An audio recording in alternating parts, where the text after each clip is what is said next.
오늘 말씀은 나를 통해 하나님이 드러나요라는 이 말씀 제목으로 여러분 오늘 함께 하나님 말씀 살펴보도록 하겠습니다. 여러분 앞에 나온 사람들이 누구죠? 이거 본 사람, 스르생 본 사람. 언니가 봤어요. 15세인데 누가 봤을까? 네, 비밀이에요. 네. 여러분 앞에 나와 있는 이 사람들의 직업이 뭐예요? 의사죠, 의사. 전도사님이 요즘 이 스르생, 이 슬기로운 의사생활을 보면서 참 많은 감동을 많이 받고 있어요. 그래서 시험 기간이 좀 끝나면 이 정주행을 하려고 하는데, 어쨌든 우리 친구 나중에 이제 커서 또 볼 수 있는 기회가 있었으면 좋겠어요. 자, 혹여나 유튜브를 통해서 제 설교를 들으신 우리 의사 선생님 계시다면 굉장히 감사합니다. 네, 존경합니다. 네, 자, 우리가 누군가를 볼 때 그 사람이 할 행동에 대해서 우리가 기대를 하기 마련이에요. 우리가 의사 선생님을 볼 때 우리 안에는 이 의사 선생님 보고 어떤 기대를 하게 되나요? 여러분 어떤 기대를 하게 돼요? 의사 선생님 보고 나를 잘 그래요. 저는 혼자 있는 것 같아요. 이 넓은 공간에 나를 잘 치료해 줄 것 같은 이런 기대를 우리가 하기 마련이에요. 그렇다면 우리가 또 다른 사진 하나 더 볼게요. 여러분 누굴까요? 이번에는 군인이죠. 군인. 자, 우리 친구들은 이 군인을 보면 어떤 기대를 하게 되나요?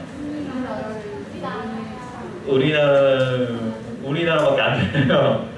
아유, 군인 아저씨 불쌍해 죽겠어 라고 이렇게 막 생각이 드네요. 아니면 우리 뭐 군대를 다녀온 친구들 없네요. 군대 다녀온 친구 없네요. 네, 죄송해요. 두 사람밖에 없네요. 자, 우리가 군인을 보면서 기대하는 것은 이분들이 우리를 대신해서 우리나라를 잘 지켜줄 것이라는 이런 것을 우리가 기대를 해요. 그래야 우리가 밤에도 마음 편히 이 두 발을 뻗고 잘 잘 수도 있고, 적이 만일 우리나라를 공격한다고 할 때 우리도 이분들을 통해서 나라를 지킬 수가 있기 때문이에요. 이 군인들을 통해서 우리는 우리의 생명과 안전을 지킬 수 있어요. 근데 여러분, 만약 우리가 이렇게 기대했던 것과는 달리 이 사람들이 본인의 역할을 못한다고 한다면 과연 어떤 일들이 발생하게 될까요? 예를 들어서 의사가 의사의 역할을 하지 못하고 군인이 군인으로서의 이 역할을 하지 못하면 어떤 일이 발생하게 될까요? 전쟁에서 질 수도 있고, 환자 욕을 해요. 네, 환자가 어찌를 못 치료한다 욕을 하겠죠. 맞아요. 사람들이 제때 치료를 받아야 되는데 치료를 받지 못해서 죽을 수도 있을 거고, 또 적이 우리나라에 공격하거나 쳐들어와서 전쟁이 날 수도 있어요. 이처럼 사람들이 본인에게 주어진 이 역할을 제대로 할 수 없다면 우리가 살고 있는 이 세상은 뒤죽박죽 복잡하게 변하게 될 거예요. 이처럼 우리는 어느 누군가에게 자신의 역할대로 잘 행동하기를 우리가 기대하는 것처럼 우리를 지으신 하나님도 우리를 향하신 어떠한 기대감을 가지고 계세요. 하나님께서 기대하시는 그 행동, 과연 그 행동은 무엇일지 우리가 그 질문에 대한 답을 오늘 우리가 읽었던 이 열왕기하 2장 말씀을 통해 한번 살펴보도록 하겠습니다. 우리가 지난 시간까지 우리는 이 하나님께서 이 선지자 엘리야를 통해서 북이스라엘 백성들이 섬겼던 이 바알은 진짜 하나님이 아니라 거짓된 우상이 뿐만 아니라 여호와께서 진짜 하나님이라는 그 사실을 온 백성들에게 보여주셨어요. 그런데 북이스라엘 백성들은 그렇게 하나님께서 여호와 하나님이 진짜 하나님이라는 사실을 보았지만 그것을 경험하고도 또다시 하나님을 떠나서 우상을 섬기고 말았어요. 그렇게 여호와 하나님이 진짜 하나님이라는 것을 보여줬음에도 불구하고 이제 우상을 섬겼던 이 북이스라엘의 모습을 본 하나님의 그 모습, 마음은 과연 어떠셨을까요? 전도사님이 만약 하나님이라면, 그럴 일 없겠지만 하나님이라면 분명히 내가 하나님이라는 것을 보여주는데도 나를 하나님으로 믿지 않고 우상을 섬겼던 이 북이스라엘을 확 쓸어버렸을 것 같아요. 그런데 하나님은 북이스라엘 백성이 자신을 떠나서 끊임없이 우상을 섬겼던 이 모습을 보셨음에도 불구하고 북이스라엘 백성들을 끝까지 사랑하셨어요. 그래서 그들에게 계속해서 하나님의 뜻을 전하기 원하셨고, 그로 인해서 하나님께서 이 엘리야에게 엘리야 자신을 뒤이을 선지자로서 엘리사를 세우라고 명령하셨어요. 하나님의 명령을 이렇게 따라서 엘리야는 이 엘리사를 선지자로 세우기 위해서 그를 찾아갔는데, 엘리야가 이렇게 엘리사를 찾아갔을 때 그때는 엘리사가 이 12쌍 즉 24마리의 소들로 한창 밭을 갈고 있었어요. 12마리의 소를 가지고 있었을 만큼 이 엘리사가 얼마나 큰 부자였음을 우리는 알 수 있겠죠. 엘리야는 이렇게 한창 이 밭을 갈고 있던 이 엘리사에게 다가가서 자신이 입고 있던 이 겉옷을 던져줬어요. 여러분, 옛날에 이 겉옷을 던져줬다는 이 의미는 어떤 거냐면, 우리가 유니폼을 보고 저 사람이 무슨 일을 하고 있는지 알 수 있는 것처럼 겉옷은 이 사람이 맡은 일을 알 수 있었어요. 그래서 당시에 자신의 겉옷을 누군가에게 던져주었다라는 이 행동은 자신의 뒤를 이을 누군가를 그 사람을 세운다라는 이런 의미를 가지고 있었기 때문에 소를 붙잡고 있던 그 손을 바로 놓고 겉옷을 받음으로써 엘리사는 이제 하나님만을 위해 살겠다는 그 의지를 표현하면서 엘리야를 스승으로 삼고 이제 그의 제자가 되었어요. 그렇게 엘리사는 하나님의 명령을 따라서 엘리야의 뒤를 이을 하나님의 선지자로 세워지게 되었어요. 엘리사는 엘리야를 따르면서 그의 삶 속에서 과연 어떻게 살아계신 하나님을 나타내는지 배울 수 있는 귀한 시간을 드렸어요. 그렇게 엘리사가 엘리야를 따라 계속해서 하나님의 역사하심을 배웠는데, 그로부터 8년이라는 시간이 흐르고 하나님께서 이제 엘리야를 하늘로 데리고 가실 그때가 되었어요. 엘리야와 엘리사는 이 요단강에 서서 이제 하나님의 부르심을 기다리고 있었어요. 이제 곧 하늘로 올라가야 되는 이 엘리야는 엘리사에게 이제 너는 나를 떠나가라, 너는 나를 떠나가라, 너는 나를 떠나가라라며 이렇게 3번이나 작별 인사를 했는데, 엘리사는 이 엘리야의 말을 듣지 않고 끝까지 내가 엘리야 선생님을 따라가겠습니다라고 이렇게 고백했어요. 진짜 즐기잖아요, 여러분. 자신이 끝까지 따르겠다는 이 엘리사를 향해서 엘리야는 자신이 하늘로 올라가기 전에 엘리사에게 이 바라는 것을 말하라고 이렇게 말했어요. 그러자 엘리사가 엘리야여, 당신의 성령이 하시는 능력을 갑절로 받고 싶습니다. 여러분, 갑절이라는 것은 2배예요, 2배. 여러분, 누가 하시는 능력이라고요? 성령이 하시는 능력. 여러분, 누가 하시는 능력이요? 성령이 하시는 능력을 갑절이나 받고 싶다라고 이렇게 말을 했어요. 엘리사는 엘리야에게 임했던 이 성령의 능력이 자신에게도 임하길 진심으로 원했어요. 부유한 농부로서 자신의 재산을 놓고 하나님만을 따르겠다라고, 또 하나님만을 위해 살겠다라고 고백한 선지자 엘리사에게 있어서 중요했던 것은 자신이 가졌던 많은 재산이 아니라 바로 성령의 능력이었어요. 그때 하나님은 불수레와 이 말들을 통해서 엘리야와 엘리사의 이 사이를 갈라놓으셨고 해오리 바람을 불게 하셔서 엘리야를 그 모습 그대로 하늘로 올리셨어요. 데려가셨어요. 엘리사는 이제 그 장면을 보면서 정말로 본인이 구했던 대로 하나님의 능력을 받게 되었어요.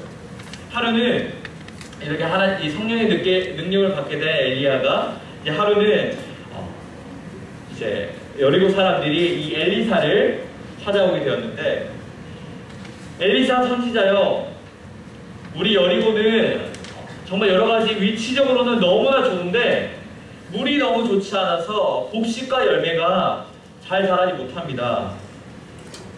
이에 엘리사가 이 소금을 들고 오라 했어요. 소금을 가져오게 한 후에 이 소금을 물가에 던지면서 이렇게 외쳤어요. 여호와께서 내가 이 물을 깨끗하게 하셨으니까 다시 이 물을 먹고 사람이 죽거나 곡식과 열매가 자라지 못하는 일은 없을 것이다라고 이렇게 선포했어요. 그러자 정말 엘리사가 말했던 것처럼 이 더러웠던 물이 깨끗해지게 되었어요.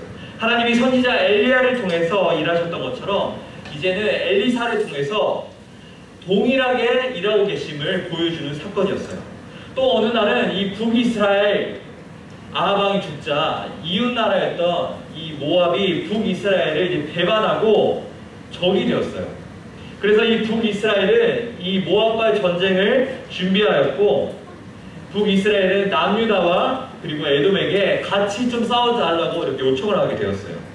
그렇게 북이스라엘, 남유다, 에돔 이렇게 세 나라가 힘을 모아서 이렇게 모압을 대적했지만 전혀 이길 기미가 보이지 않는 거예요. 그래서 이 세 나라의 왕은 도대체 어떻게 하면 내가 이 전쟁에서 이길 수 있지? 라며 엘리사를 찾아가서 묻게 되었어요. 하나님은 그래서 이 엘리사를 통해서 모압과의 전쟁에서 이길 수 있는 방법을 알려주시게 되었는데 엘리사가 이렇게 말하셨어요. 여러분은 이 개천에서 골짜기를 많이 파주십시오. 이 전쟁을 하나님께는 작은 일입니다. 하나님이 모압과의 전쟁에서 승리하게 하실 것입니다. 라고 이렇게 선언했어요. 그리고 정말 그 말씀을 받은 대로 이 세 나라의 왕이 다시 모압과의 전쟁을 하게 되었는데 정말 엘리사가 선포한 그 말씀 그대로 세 왕은 모압과의 전쟁에서 승리할 수 있었어요. 하나님은 그 이후에도 엘리사의 모든 삶에서 계속해서 하나님이 살아계시는 그 사실을 보여주셨어요. 엘리야를 통해서 하나님의 일하심이 이렇게 세상 가운데 드러났던 것처럼 엘리야의 뒤를 이은 이 선지자 엘리사를 통해서도 여전히 하나님께서는 일을 하고 계셨어요. 여전히 하나님을 떠나 우상을 섬겼던 북이스라엘 백성들이 있었지만 그럼에도 불구하고 하나님은 그들을 사랑하셨고 또 하나님은 북이스라엘 백성들을 버리지 않으셨어요. 엘리야를 통해서 이 북이스라엘 백성의 여호와만이 참 하나님이라는 그 사실을 나타내셨던 것처럼 하나님은 이 엘리사를 통해서도 동일하게 여전히 살아계셔서 역사하시는 하나님이심을 나타내셨어요. 여러분, 엘리야가 가졌던 능력의 그 갑절을 구했던 엘리사는 자신을 위해서 그 성령의 능력을 구했던 것이 아니었어요. 나의 하나님은 구원이시다라는 이 엘리사의 그 이름처럼 엘리사는 여전히 하나님을 알지 못하는 북이스라엘 땅에 살아계신 하나님을 나타내기 원했었고 하나님은 그러한 엘리사를 통해서 살아계시고 역사하신 하나님을 친히 보여주셨어요. 엘리야가 이렇게 성령의 능력을 받은 하나님의 사람이었던 것처럼 엘리사 역시 성령의 능력을 받은 하나님의 사람들이었어요. 사랑 여러분, 우리가 지금 살고 있는 이 시대는 엘리사가 살았던 그 시대처럼 하나님의 능력이 갑절로 임하지 않는 시대일까요? 여러분 한번 곰곰이 한번 생각해 봤으면 좋겠습니다. 세상 모든 사람들이 하나님을 믿기 때문에 엘리사에게 임했던 그 하나님의 능력이 이제 더 이상은 필요 없는 시대가 되었을까요? 여러분, 그렇지 않아요. 전혀 그렇지 않아요. 지금도 여전히 세상에 많은 사람들은 하나님의 이름을 알지 못하고 하나님을 부정하고 또한 비록 알고 있다고 하더라도 하나님을 부정하며 살아계신 하나님을 믿지 않고 살아가고 있어요. 하나님은 하나님의 자녀이자 하나님의 사랑인 우리에게도 역시 엘리야와 엘리사에게 임했던 하나님의 영, 곧 성령을 주셨어요. 우리가 예수님을 우리의 주님이라고 고백했을 때 하나님은 우리에게 성령을 선물로 주셨어요. 우리 안에 성령님이 계시기 때문에 우리 또한 엘리사처럼 하나님의 능력을 나타낼 수 있어요. 물론 성경에서 물이 갈라지고 또 해가 잠시 멈추는 이런 이적만이 하나님의 능력이 아니에요. 여러분. 바로 여러분의 삶에서 하나님을 드러낼 수 있는 다양한 방법이 다 하나님께서 우리 친구들에게, 저에게, 우리 선생님에게 주신 하나님의 능력이에요. 따라서 우리는 우리의 삶을 통해서 하나님이 살아계시고 역사하심을 나타내는 사람이 되어야 될 줄 믿습니다.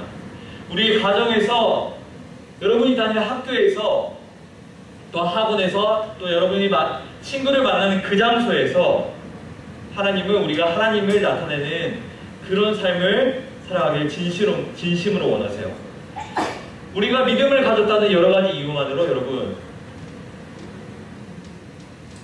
우리가 믿음을 가졌다는 여러 가지 이유만으로 우리는 이제 마음 편히 우리의 믿음을 지키며 살아갈 수 없는 시대가 되었어요. 세상 가운데 너 예수쟁이지, 너 예수 믿지, 너 교회 다니지, 아무도 교회 다니는 것들 하고는 코로나면 모이지 말라고 했는데 왜 모여서 예배를 드려? 이런 시대를 우리가 지금 살아가고 있어요. 그만큼 우리가 살고 있는 시대는 우리의 믿음을 지키는 것이 너무나 어려운 시대를 우리가 살아가고 있어요. 야, 보이지 않는 신 너나 믿어라. 나는 나 자신이 믿을란다. 완전 너 바보 아니야? 멍충이 아니야? 보이지도 않는데 어떻게 믿어? 나는 차라리 과학을 믿겠다 라고 하는 이런 시대를 우리가 살아가고 있어요. 그러나 여러분이 그러한 세상의 소리에 귀를 기울이며 그것이 하나님인 것처럼 믿고 살아갈 때가 있을지 모르겠어요. 그러나 하나님께서 북이스라엘 백성들이 끊임없이 우상을 섬기는 가운데서도 이 북이스라엘 백성들이 끝까지 사랑하셨던 것처럼 하나님은 여러분이 그러한 시대에, 이러한 시대 하나님의 백성으로 살아가길 진심으로 기다리고 계세요. 여러분의 삶에서 머리로만 하나님을 아는 여러분이 되는 것이 아니라 나의 힘이 되신 여호와여 내가 주님을 사랑합니다 라고 믿음으로 고백할 수 있는 우리 친구들이 되었으면 좋겠습니다. 그래서 그 믿음을 가지고 하나님께서 주신 성령의 능력으로 매일매일 여러분의 삶에서 살아계신 하나님을 나타내며 살아갈 수 있는 우리 학교 친구들 되길 진심으로 소망합니다.